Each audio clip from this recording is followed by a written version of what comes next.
Roadster is coming apart for the first time since it's been put back together 9 years ago. So basically just, obviously it was doing weird shit. 2 cylinders, number 3 and 6, have low compression. So who knows what that's going to be. So let's pull it apart, yank the heads, go from there apparently, and see if we got a burnt piston, a bent valve, burnt valve. I mean, who knows? A ring could be fucked, the piston could be in pieces. Probably not, 'cause it runs fine still. And we can't blow it up, so figure out why we got some weird compression, and I guess we'll see what happens when we get it figured out.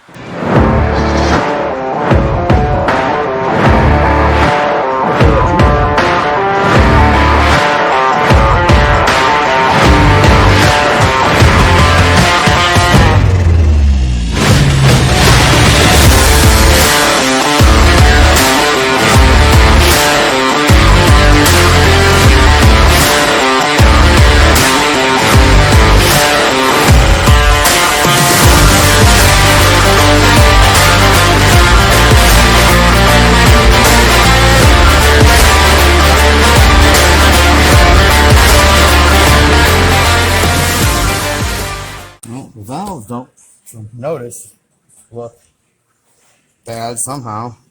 I was thinking we had some kind of burnt valve issue, but clearly my luck doesn't work that way. Here to be okay. Well, let's go look at the other side. Well, the other side is clearly. Oh, let's go look at it.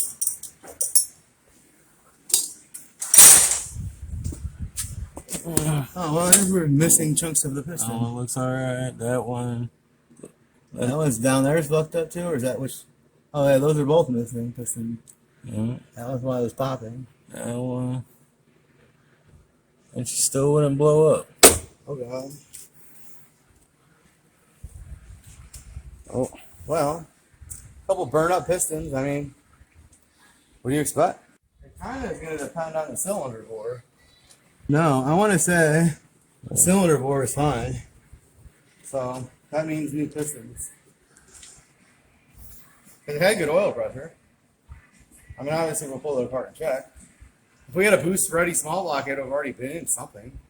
The problem is everything we have needs a little bit of something, and this is what it is.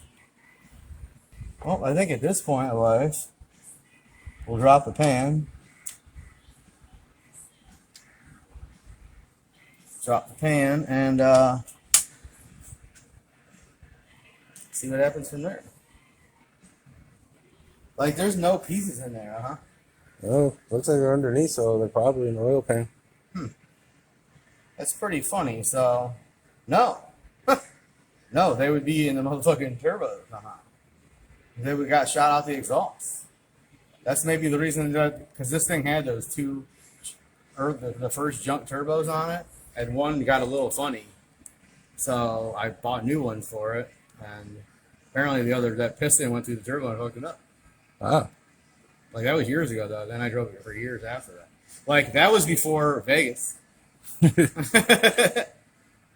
it from Vegas back to Cleveland. Yeah, with 2 melted pistons and beating the shit out of it all the way home. Because apparently those pistons got melted then. Because it always popped out of that side. Yeah, I guess next, drain some oil, drop the pan. Like I said, we'll always have to pull those pistons out. Yeah. We have a couple. I mean, those are stock motherfucking pistons. We could really throw some stock pistons right back in there, but I'll see what I have laying around. I think it's like 9 years of this. Like, this motor was in a 86 Chevy truck that my uncle put together. But my dad's other buddy bought the truck, and the truck rusted out in the driveway around the motor.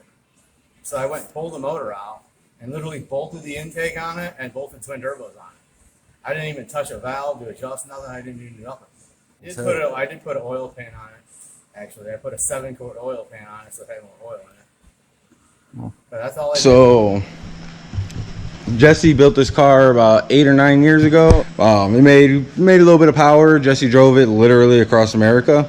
Took it to salt flats and all that. For the last 2 years, I believe, Sometimes it ran fine, sometimes it smoked, sometimes it wanted to make boost, other times it just fell on its face. The last time we had the car running was at the party this year, and it would get up to about 8-9 pounds of boost and it would just fall out. We couldn't figure out what it was, and it was smoking also. And I don't want to say we couldn't figure out what it was. We didn't even look at it. We were trying to blow it up. We even tried getting Cletus McFarland to come to the shop to blow it up while he was around doing Midwest Drag Week earlier this year. Unfortunately, that didn't happen. We got everything ripped out and tore down, and first main problem we found was the melted pistons. So we have these two. Those are by far the worst ones that were in the motor, but on top of it, only 2 pistons had any rings left. There was so much metal in the oil pan that we don't know how the motor even had compression. Jesse never gapped the rings on the motor, and the motor was built a long time ago. I believe he said 15-20 years ago maybe, and he decided to slap twin turbos on there. Now that we got it torn down, we're going to go through it all. We're going to refresh everything. Jesse went ahead and ordered some flat top pistons. Got those right here. You know, thank you, Summit. Also got some new head studs for it finally. We have some flat tap lifters here. Jesse said they're not bad in it, but he's never replaced them in the motor, so he went ahead and got a set of those. Also got a new camshaft for it. Nothing crazy, not like Cornova with the Stage 4. A regular replacement, we will call it. Straight off Summit shelf. Once we get the small block cleaned up, power wash it, degrease it, you know, probably paint it. We're going to make it look nice because the Roadster doesn't have a hood on it. But we're going to get that put all back together, and hopefully the Roadster is going to be back mobile again. Enough to have fun in it because it does amazing burnouts and some great donuts. We'll be back to you soon.